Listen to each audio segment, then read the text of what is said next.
Hey, there's no shame in trying things that people ain't never tried before. I've only followed Jordan B. Peterson for a couple months. One of my subscribers introduced me to his content, and I enjoyed his message. I haven't found the skeletons in his closet which, like they have with many people before, would turn me off him and his message, though I know they exist because they exist with everybody, and I've been having a lot of fun. Recently, he released a personality test based on the Big Five trait model and the 2 aspects of each trait. Now, it was only $10, and at the time of recording this, I don't know Jordan B. Peterson's skeletons like I do Molyneux's, and I haven't had a bad transaction with him like I have with Cody Cigar, so I didn't really have an issue forking over the moolah. The test went fairly well, bar a few issues, grammar issues mainly, which made some questions hard to answer. For example, I am overwhelmed by large amounts of information. Information is a fairly general term. Do they mean verbal information, written information? What kind of information are they talking about? Because depending on what kind of information depends on how you should answer, but they don't offer you specifics. And they do this with multiple questions, or phrases, rather. Another example, I am good with abstract concepts. Math is an abstract concept, and philosophy is an abstract concept. I am great with the latter and awful at the former. But they don't differentiate. They just say abstract concepts, leaving you to wonder and guess. This vagueness makes answering exactly challenging. However, this test is self-review, so maybe those phrases are phrased that way intentionally to see how you respond, and you're graded accordingly. I'm not sure. It didn't seem intentional. Maybe it is. I don't know. But besides those little things, the test overall was solid. I'm here more to discuss my results, why I got them, and why a few frustrated me, and why they frustrated me. Maybe we can learn something from my cognitive dissonance. But you guys know how this works by now. We'll go through my stuff, see if we can't pull out some tidbits for you to use in your life, so you don't end up an autistic asshole like your boy. Alright, boys. 2 dry salami sandwiches and a glass of water. Let's get down to business. I'll have my results scrolling in the background. Feel free to pause and read. It'll help you understand the terms and help understand the points I'm making, but not necessary. They aren't necessary for this video. If you'd like to understand all of them in detail, you can watch Dr. Peterson's video on them, or you can go to his website, understandmyself.com. Both are linked in the description. Now, my results overall paint me to be a dick, which is right, I'd say. But they paint me to be a stupid, lazy dick, which is wrong. The first I want to look at is conscientiousness. I have small issues with my industriousness score, but they're the same complaints I have with my conscientiousness score, so we'll just do those together. I procrastinate, sure. I lack focus, sure. I'm easily distracted, sure. I'm fairly resistant to self-disgust, sure. Much of this is correct, but I take particular issue with a few things, particularly being a bad worker, making excuses, and being an underachiever. Now, before I start making excuses about making excuses, let me clarify. I'm not responding to these results to shit on Peterson's test, but rather present my results, disagree with my results, and then explore why I got these negative results in a self-review test. Essentially disagreeing with myself. Now, let's get back to covering my own ass because I'm a special snowflake. I'm a good worker, for one. I'm not an underachiever. Secondly, I may procrastinate and lack focus, but when I find value in a project, I see it through to the end and go above and beyond what should be done. And as for making excuses, there's a common misconception that context is excuse. There's a big difference between providing context and making an excuse. I'll use an example I saw and overheard at McDonald's.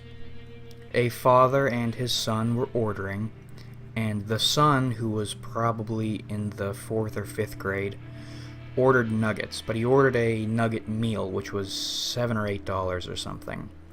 And after ordering, the father got on to the son. Why the fuck did you order $8 a nugget? You don't eat $8 a nuggets. To which the kid responded, I'm really, really sorry, Dad. I meant to order the 4-nugget meal, which was only $3 or $4, and I won't mess up again. To which the father responded, stop fucking arguing with me, stop making excuses, or I'll beat you across the side of the head. To which the kid responded, yes, sir. Now, in my estimation, that kid was giving context to why he fucked up, owning the mistake, I'm sorry, and I won't do it again. But the father perceived it as an excuse. But there's a difference between excuses and context. One is excusing your own behavior and getting off, and the other is providing context to why you messed up. And finally, to wrap up conscientiousness and industriousness, no, I don't need constant supervision to get work done, upscaled legislation to get work done. Thanks. But besides some poor assertions, these two didn't bother me much, especially considering my assertiveness score sort of undercuts these two. How can I be both indecisive and assertive? Right? Like, they cancel each other out and discredit both of those. To an extent, anyways. No, the 2 or 3, I guess, which really bugged me, were my openness to experience, intellect, and openness, general openness scores. Those really bugged me. Now, like I said, like I've always said, like I've presented myself to you, I'm an asshole, I'm a failure, I'm a loser, I'm a degenerate, but I pride myself on my intelligence and on my honesty, or at least my openness. I try to be as open with people as I can be without getting skewered.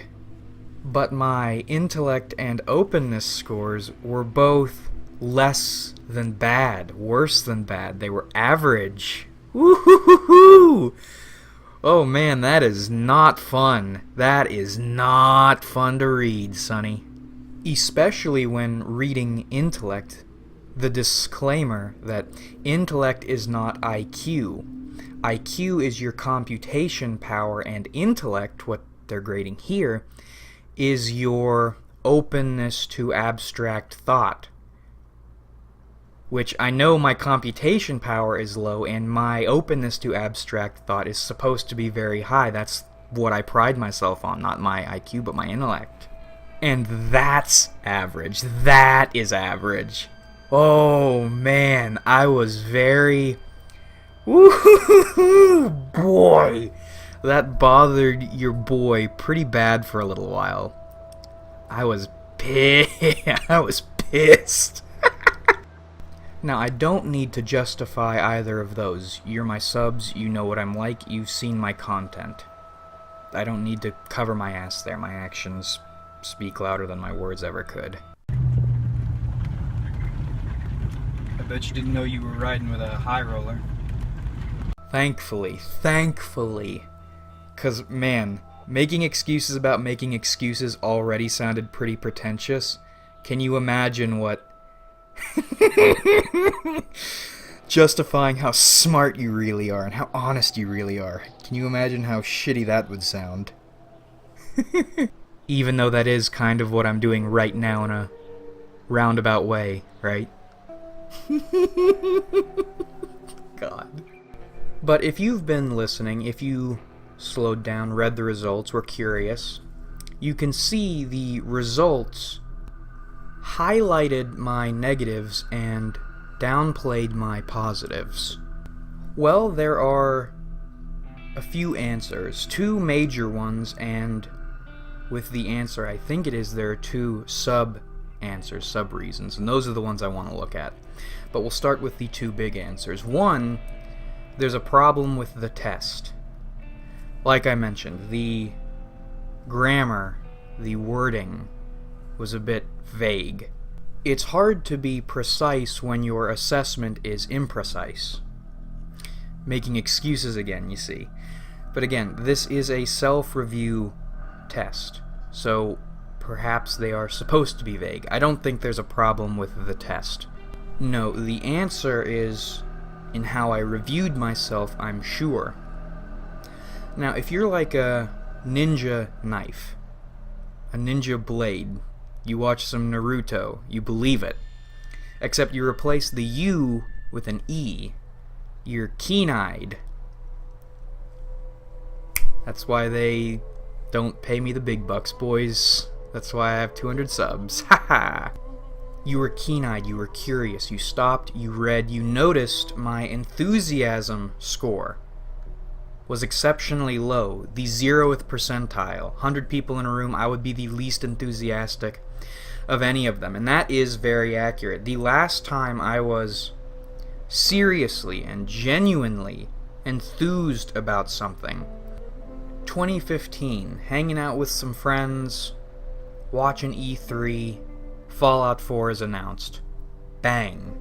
Enthused for about a week. But after then, and before then, including the election, even when the God Emperor was elected, I wasn't super enthused about it. But man, Fallout 4, God, gotta get your enthusiasm from video games, man. I'm not a very enthusiastic person, and when I review people with my lens, and I do review people, if at any moment they play themselves up in any way, positive, negative, any reason, it immediately becomes my goal to take the piss out of them. I mean, I won't attack them, I won't say anything, I probably won't even... It won't even leave my brain most times, but immediately when someone plays themselves up in any way, I take the piss out of them in my mind. Or they at least lose value in standing to me, because nobody can be special, right? There are no snowflakes. Nobody is special, we're all dirt, etc. You've heard all that bullshit before. And while I also do my utmost to review myself that way, right, because I'm not special, I'm still special, right? Like, even though nobody else can be special, and even though I don't like it when people are special, and I don't think I'm special, I'm still special, right? Despite my self-centered lens, I'm still a narcissist. That's why being told in a self-review test I'm typical, not bad, typical. If I was told I was bad, I would laugh it off, but typical, woo, man! Obviously the results in this self-review test came from myself, reviewing myself through my negative, nobody is special, unenthused lens. Nobody is special, therefore I'm not special. Which pisses me off because, despite my lens and despite everything I stand for, I still want to be special. Everyone, regardless what they say, still wants to be special and unique, even if they think nobody is unique, including themselves. They still want to be special. And on some level, they still think it. I still think it, obviously. But that leaves me with a big ol' frame problem. I wasn't lying when I said cognitive dissonance in the beginning. If I accept these results, if I accept my lens, then I actually am not special or valuable in any way, just like everybody else. If I deny these results, then I deny my lens and am special, which also means, by extension, other people are also special and do hold value. This is kind of tough. This is really tough, actually, because I don't think either are wrong. In fact, I think both are correct.